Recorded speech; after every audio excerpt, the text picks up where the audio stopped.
নমস্কার, আশা করছি আপনারা সবাই ভালো আছেন। রিম্পাস সিম্পল লাইফস্টাইলে আপনাদের স্বাগত জানাই। চলে এলাম নতুন আরেকটা ভিডিও নিয়ে। সুপ্রভাত সবাইকে। আজকে সকাল থেকেই দেখুন আকাশটা কত সুন্দর, রোদ ঝলমলে, চারিদিকটা একদম ঝলমল করছে, গাছের পাতা, বাড়ি ঘর, চারিদিকটা। আজকের সকাল থেকেই আকাশে খুব সুন্দর রোদ উঠেছে। কিছুদিন আগে কত কুয়াশা। আজকে সকালের জলখাবার রুটি, গতকাল রাতে রুটি করেছিলাম, 3টে রুটি আছে, আর এই ফুলকপি আলুর তরকারিও আছে। যা আছে হয়ে যাবে, অনেক বেলা হয়ে গেল, এবার ঝটপট করে খেয়ে নিই। কারণ এখনও রান্না বসানো হয়নি, শুধু ভদুতেই ভাতটা বসিয়ে দিয়ে এলাম, তারপরে গিয়ে রান্না করব। আজকে ডিমের তরকারি রান্না করব।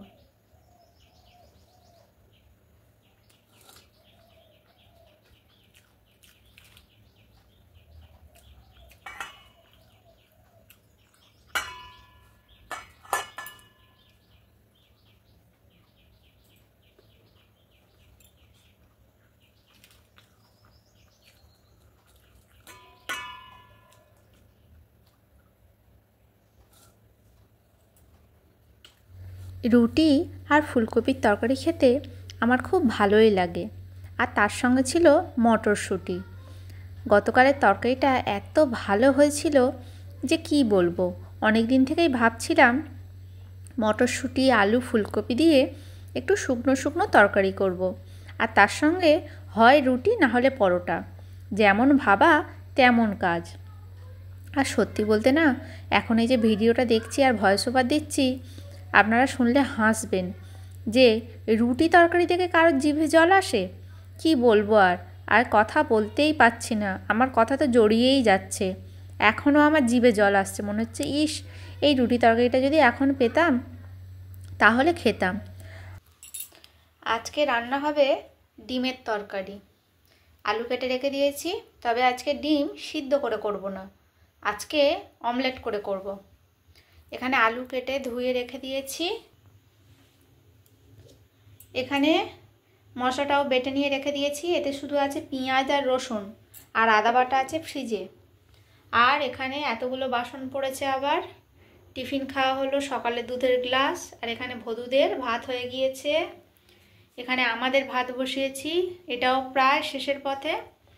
আর এখানে বসিয়েছি ডাল সিদ্ধ। ডালটা যে এরকম সিদ্ধ হয়ে রেখে দেবো, তেল আর নুন শুধু দেবো, পেঁয়াজ ফোড়ন দেবো না। আর এই দেখুন, সবে গতকাল গ্যাস পরিষ্কার করেছি। ভদুদের ভাত করলে এরকম হয়, বাটির গা বেয়ে বেয়ে পড়বে আর নোংরা হবে। যাই হোক, কী আর করা যাবে, আবার পরিষ্কার করে নেব। এবার ভাতটা দেখে নামিয়ে দিয়ে তরকারিটা বসিয়ে দিই। 2টো ডিম ভেজে নিয়েছি, মানে অমলেট করে নিয়েছি। আর এখানে আলু তুলে দিয়েছি, গোটা গরম মশলা ফোড়ন দিয়ে তেলেতে আলুগুলো তুলে দিয়ে হলুদ দিয়ে দিয়েছি। আর এখানে ডাল সিদ্ধটা হয়ে গিয়েছে, এবার শুধু একটু তেল দেব, তেলটা দিলেই কমপ্লিট। আর এটাকে ভালো করে এখন ভাজবো, তারপরে মশলাগুলো দিয়ে কষিয়ে জল ঢেলে দেব। ডিমের তরকারি হয়ে গিয়েছে, বাটিতে ঢেলে নিলাম। এই হলো ডিমের তরকারির ফাইনাল লুক, লাল লাল ঝাল ঝাল ডিমের ঝোল। আর এখানে বসিয়েছি ফুল ভাজা। ফুল ভাজাটা করলেই রান্না হয়ে যাবে, তারপর সবাইকে খেতে দিয়ে দেবো। একদম একটুখানি ফুল হোক, তাই খাওয়া হবে। সন্ধেবেলা এখন স্যার এসেছেন, তাই চা বসালাম একটু। স্যারকে একটু চা করে দেব, রোজই দিই, কোনো দিন ভিডিও করা হয়নি। আজ ভাবলাম একটু ভিডিও করি। চা হয়ে এসেছে।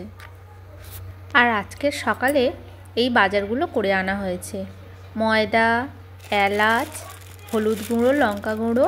আর এই হলুদ গুঁড়ো লঙ্কা গুঁড়োর আড়ালে না একটা ভ্যানিলা এসেন্স ছিল। মেয়ে বলছিল ওর বান্ধবীর জন্মদিন, কেক বানিয়ে দিতে হবে। আর এই হলো সানলাইট সার্ফ।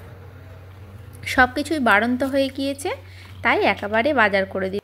আর এই দেখুন, থোড় খাবে বলে সকালেই এনেছিল, কিন্তু গতকালের চচ্চড়ি ছিল তো, তাই আর থোড়টা সকালে আজকে করিনি।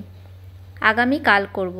তাই ভাবলাম থোড়টাকে কুচিয়ে এই থোড়টা কাটবো, রাত্রেবেলা কেটে রেখে দিই, তাহলে সকালে রান্না করতে সুবিধা হবে। আর কুমড়োটা এখন কাটবো না, কুমড়োটা খুলে এরকমই রেখে দেবো, এই নোংরাটাকে ফেলে দেবো, মানে বীজ আর এই ভুঁড়িটাকে। কুমড়োটা কাল কাটবো। কুমড়োটা কি সুন্দর একদম লাল টুকটুক করছে, খুব ভালো খেতে হবে। থোড়টা কিন্তু শুকনো মতন একটু, যাই হোক কেটে ফেলি। একটাই এনেছে, কি হবে বেশি বলুন তো, আমরা কম কম খাই, আর বাসি হবে আবার না হলে। এমনিই বাজারের জিনিস শুকনো, এ তো আর গাছের নয় যে টাটকা কাটা হবে আর খাওয়া হবে। কেটে ফেলি এটাকে। থোড় কাটতে শুরু করে দিলাম। থোড়টা যেমন ভেবেছিলাম তেমন না, খুবই সুন্দর ছিল। যখন কাটছিলাম তখনও তো বুঝতে পারলামই, আর তারপরে যখন রান্না করলাম তখন আরও ভালো বুঝতে পারলাম যে একদম কচি থোড় ছিল। আপনারা দেখতেই পাবেন কোচানোর পর থোড়টা কতটা হয়েছিল, কিন্তু ওটাকে নুন দিয়ে ভালো করে চটকে যখন জিনিসটা মানে মোটামুটি আনা হলো, একদম মুঠোর মধ্যে এসে গিয়েছিল, একদম একটুখানি হয়ে গিয়েছিল। যখন কাটছিলাম তখনও দেখলাম বেশ নরম ছিল, খুব একটা কচকচে আওয়াজ ছিল না। আর এই থোড় কাটতে কাটতে একটা কথা খুব মনে পড়ছিল। আমার বাপের বাড়ি, আমাদের বাড়ির সামনে বাড়ির পিছনে, মানে খিড়কির দিক বলি যেটা, এই দুটো জায়গায় না অনেক বড় বড় কলার ঝাড় ছিল, বিচে কলার ঝাড়। আর সেই গাছগুলোতে সব সময়ই কোনো না কোনো গাছে মোচা পড়ছে, কলা হচ্ছে, গাছ কেটে থোড় বের করা হচ্ছে। আর সেগুলো তো সব সদ্য সদ্য ছিল না, একদম টাটকা, কাটা হতো, রান্না করা হতো। তার যে কি স্বাদ, তখন না খেতে চাইতাম না, জোর করে একটুখানি হলেও খাওয়ানো হতো। কিন্তু এখন যখন এই শুকনো বাসি জিনিসগুলো দেখি, সেই জিনিসগুলোর কথা খুব মনে পড়ে। যদিও বা আমাদের বাড়ির আমরা সবাই কিন্তু থোড় বলুন, মোচা বলুন, খেতে খুবই ভালোবাসি। আপনারা এর আগেও আমার ভিডিওতে দেখেছেন আমি কত সুন্দর মোচার ঘন্ট করি। আমার থোড় কোচানো কমপ্লিট। এবার কর্তামশাইকে বলবো নুনটা মাখিয়ে রেখে দিই, তারপর বলবো যে এটা ভালো করে চিপে দাও, দিলে যে জলটা আছে সব বেরিয়ে যাবে, তারপর ফ্রিজে ঢুকিয়ে রেখে দেবো। আগামীকাল রান্না করবো থোড় কুমড়ো, আর যদি চিংড়ি আনে তো চিংড়ি দেবো, নাহলে এমনিই করবো। আর আজকে সকালে এই অর্ধেক পাকা কাঁচা আর দুটো কাঁচা টমেটো, এই 4টে টমেটো এনেছিল, কিন্তু এগুলো আর করা হয়নি। থাকতে থাকতে যদি পেকে যায় যাবে, পাকা রান্না করব, আর নাহলে যদি সময় হয় বা কাঁচা থাকে এর মধ্যে রান্না করে নেব। থোড়টাকে থালায় নিয়ে নিলাম। এবার এটাতে একটু নুন দিয়ে ভালো করে মাখিয়ে আর রেখে দেব। কিছুক্ষণ নুন মাখিয়ে রাখলে, আর এমনিতেই তো নরম, তাহলে আর একটু বেশি নরম হয়ে যাবে, মানে এটাকে চিপতে সুবিধা হবে। তাই এই উপর থেকে নুনগুলো চারদিকে ছড়িয়ে দিচ্ছি। তারপরে আমি আমার হাত দিয়ে ভালো করে এগুলোকে মাখিয়ে দেব। থোড়টা না খুব ভালো ছিল, যদিও বা আমি কিন্তু একটু মোটা মোটা করেই কেটেছি, খুব মিহি করে কাটিনি। তাও আপনারা দেখবেন এক্ষুনি যে জিনিসটা কোনটুকু হয়ে গিয়েছিল, আর খেতেও কিন্তু খুব ভালো হয়েছিল। আর কুমড়োটা তো দেখেইছেন, এত ভালো পুরো গলে গিয়েছিল, আর লাল টুকটুক করছিল তরকারিটা, খুব সুন্দর হয়েছিল থোড় কুমড়োটা। আজ শনিবার, সকালবেলা উঠেই ঘর ঝাঁট দিতে শুরু করে দিলাম। ভাবলাম আজকের আগে ঘর দুয়ারগুলো ভালো করে ঝেড়ে মুছে পরিষ্কার করি। চারিদিকে এত ঝুল ফাঁদ, আর আমার ঘরের ধুলো তো জানেনই, যত রাজ্যের ধুলো সব আমার ঘরে। রান্নাঘরের সামনে যে পা মোছাটা রাখি সেটাকে ভালো করে ঝেড়ে নিলাম, নিয়ে এবারে ঝাঁট দিয়ে নিচ্ছি। ফ্রিজের পিছনটাতেও এত ধুলো জমে থাকে যে ওখানটাকেও ভালো করে ঝাঁট দিয়ে নিই। বড় ঘর ঝাঁট দেওয়া হয়ে গিয়েছে, এখন ডাইনিং প্লেসটা ঝাঁট দিচ্ছি। আর এই দেখুন বড় ঘর থেকে কতটা ধুলো বের হলো, আর এর সঙ্গে না অনেক ওই লেপের রুঁয়াও আসছে। ছোটো ঘরে চলে এলাম, জানলা খুলে নিলাম, আর এই দেখুন আমার লঙ্কা ফুলের জবার গাছে কত লঙ্কা জবা ফুল ফুটেছে। আর আমাদের বাড়ির পাশে এটা তো নিচু জমি, জল জমে থাকে, আর এখানটায় ছই বনে একদম ভরে গিয়েছে। এই জানালাটা রোজ খোলা হয়, তাও জানি না কি করে মাকড়সা জাল করতে পারে, প্রত্যেক দিন দেখব উঠে জাল হয়ে আছে। আর প্রত্যেক দিন ওই ঝাড়ু দিয়ে টেনে নিই। জানালাগুলোতেও প্রচণ্ড নোংরা হয়েছে। এই যে নেটগুলো দেয়া আছে আপনাদের তো বলেইছি, এগুলো নষ্ট হয়ে যাচ্ছে এবার, এগুলোর মরছে বা এগুলো ভেঙেও পড়ছে, তার হচ্ছে সব নোংরা সব ঝাঁট দিয়ে দিয়ে জানলা দিয়ে ফেলে দিলাম। এই জানালাটা না শুধু ঝাঁট দিলে হয় না, বেশ একটু জল বালতিতে করে এনে মগ দিয়ে ঢেলে দিলে তবেই গিয়ে মনের মতো পরিষ্কার হয়। জানালা পরিষ্কার করে এবার ঘরটা ঝাঁট দেওয়া শুরু করে দিলাম। আর এটা তো ছোটো ঘর, আর এখন কত ফাঁকা হয়ে গিয়েছে, কত বড় হয়ে গিয়েছে। গতকাল ছুটকি সোফায় হিসু করে দিয়েছিল, তাই সোফাটাকে পুরো খুলে মানে কভারটা খুলে কেচে দেওয়া হয়েছিল। আর এই দেখুন, আমি দরজা দিয়ে নোংরা ফেলতে আসবো, ওরা হয়তো ঠিক বুঝতে পেরেছিল, তাই দুজনে এসে দুদিকে দাঁড়িয়ে আছে, ভাবছে কিছু খাবার জিনিস ফেলবো। কিন্তু এখন তো সকালবেলা, এখন তো ঘর ঝাঁট দেওয়া হবে। আর এই দেখুন কত সুন্দর আজকেও রোদ উঠেছে। ঘর ঝাঁট দেওয়া কমপ্লিট, এবার ঘরটা মুছে নিতে শুরু করলাম। প্রথমে বড় ঘরটা দিয়েই শুরু করলাম। আর ঘর মোছার সময় আমি তো একটু করে ডেটল দিয়ে দিই, ডেটলটা না শেষ হয়ে এসেছে, আনতে বলতে হবে। আর এই ঘর মোছার লাঠিটা মানে যেটা দিয়ে ঘষছি, এটা এত নোংরা হয়েছে না, বারবার ধোয়ার পরেও এই কালো ভাবটা কিছুতেই যাচ্ছে না। আসলে মোছা হয়তো না, একটা নোংরার কষ তো লেগেই থাকে। এবার চলে এলাম বারান্দায়। বারান্দায় যে বসার সিটগুলো আছে, ওখানটায় তো মেয়ে ব্যাগগুলো রাখে, ওগুলোকে সরিয়ে সরিয়ে ভালো করে মুছে দিচ্ছি। কারণ স্যার আসেন তো, আর এত এখানটায় টিকটিকি পটি করে যে কি বলবো, ঝাড়ু দিয়ে ভালো করে টেনে ফেলে দিয়ে তারপরে এই ঘর মোছা দিয়ে মুছে দিচ্ছি। আর এখানেরও সেই একই অবস্থা, মানে রোজ সকালে ঝাঁট দিলাম তো বিকেলবেলা গিয়ে দেখবো টিকটিকি পটি করে ভর্তি করে দিয়েছে।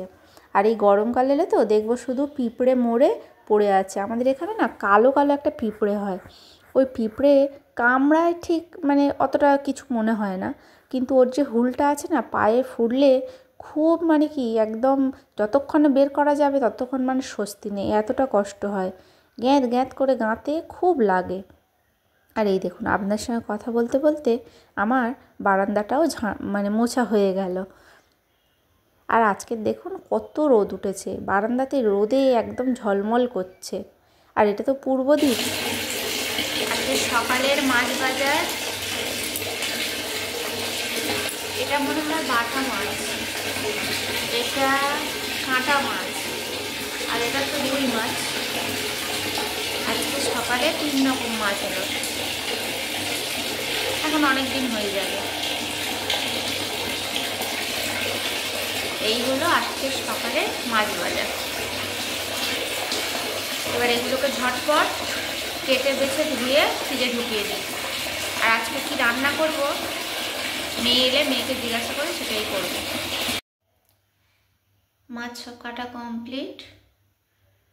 বাটা মাছটা, এই বাটা মাছ না, এটা মনে হচ্ছে পার্সে মাছ, এইটা এটা মনে হচ্ছে পার্সে মাছ। পার্সে মাছটা তো কেটেই এনেছিল। রুই মাছটা কাটলাম আর কাঁটা মাছটা কেটে এই কন্টেনারে ঢুকিয়ে দিয়েছি, এই কন্টেনারে। এবার এগুলোকে সব তুলে ফ্রিজে ঢুকিয়ে দেবো। আজকে কি রান্না করব দেখি, মেয়ে এলে জিজ্ঞাসা করি। মেয়ে এখন পড়তে গিয়েছে। থোড় কুমড়ো করার জন্যে আলু কুমড়ো সব কাটা হয়ে গিয়েছে, কেটে ধুয়েও দিলাম। এবার এরকম ঝুড়িতে থাক। আর এটা হবে পার্শে মাছ আলু পেঁয়াজ দিয়ে, তারও আলুটা কেটে নিলাম, কেটে ধুয়ে রেখে দিয়েছি। আর এই দেখুন, এই হলো এক ঝুড়ি থোড় কোনটুকু হয়ে গিয়েছে। আর এখানে মাছগুলোকে নুন মাখিয়ে রেখে দিয়েছি, যখন ভাজবো তার একটু আগে হলুদ মাখিয়ে নেব। কড়াই তেল দিয়ে দিয়েছি। প্রথমে এটাই রান্না করব, থোড় কুমড়োটাই রান্না করব। তেল গরম হয়ে যেতে 5 ফোড়ন দিয়ে দিলাম, তারপরে আলু কুমড়োটাকে তুলে দিলাম।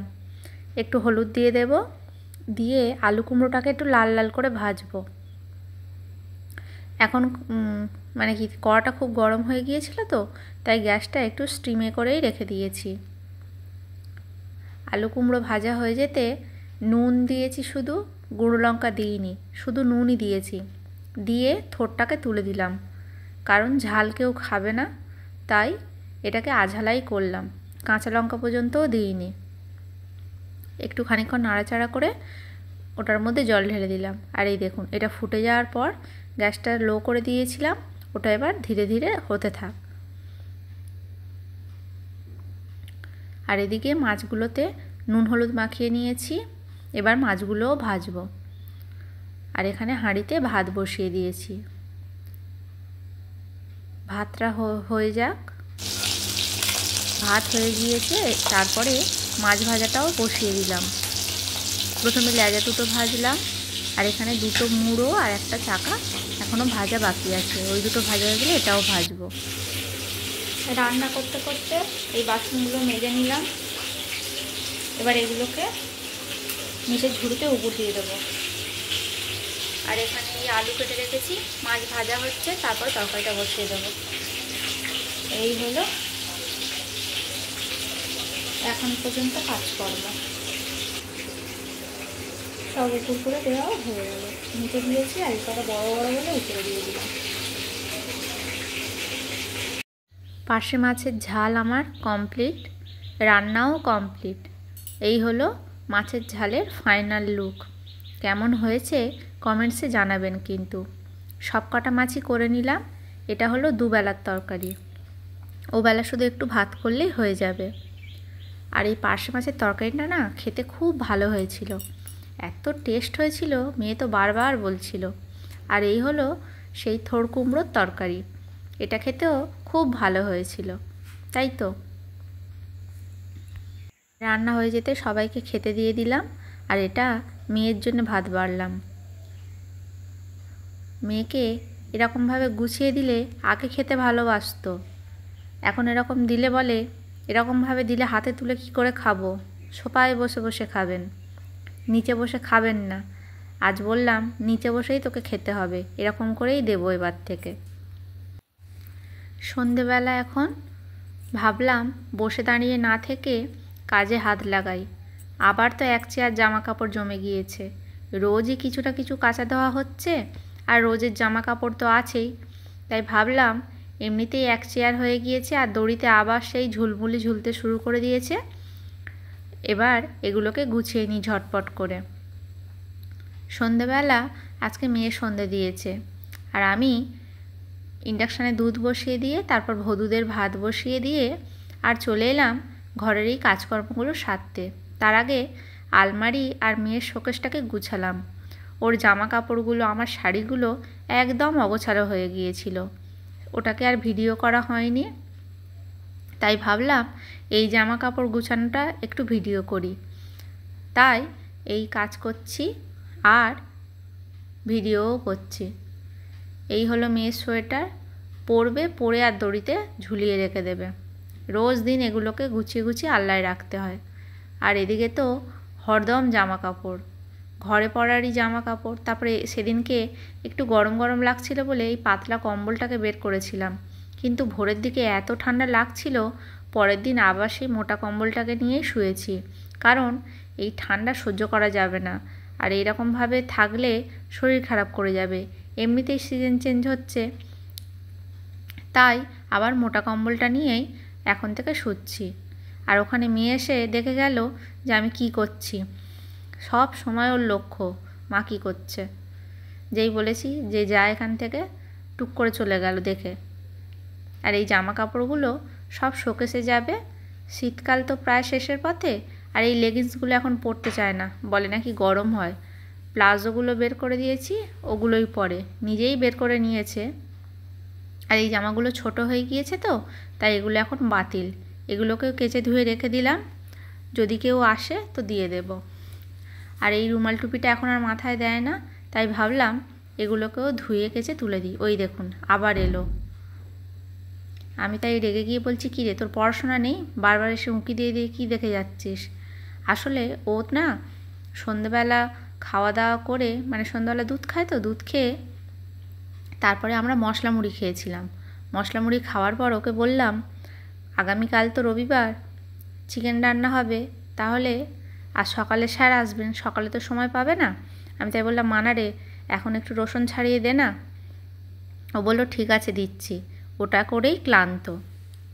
আমার জামা কাপড় গোছানো কমপ্লিট, এগুলো শোকেসের মধ্যেই যাবে, আর আল্লাও গুছানো। আর দড়িতে তো ওই কটা থাকবেই, ওই মোজাটা কাল কেচে দেবো। আর এই কটা তো আমি পরি, রুমাল টুপি আর স্টোলটা। আল্লাহ যেন এখনও পাহাড় হয়ে আছে। এই কটাকে এবার শোকেসে ঢুকিয়ে দিই। আজ আসি, আবার আসবো নতুন একটা ভিডিও নিয়ে। সবাই ভালো থাকবেন, সুস্থ থাকবেন। দেখা হবে নতুন আর একটা ভিডিওর সঙ্গে।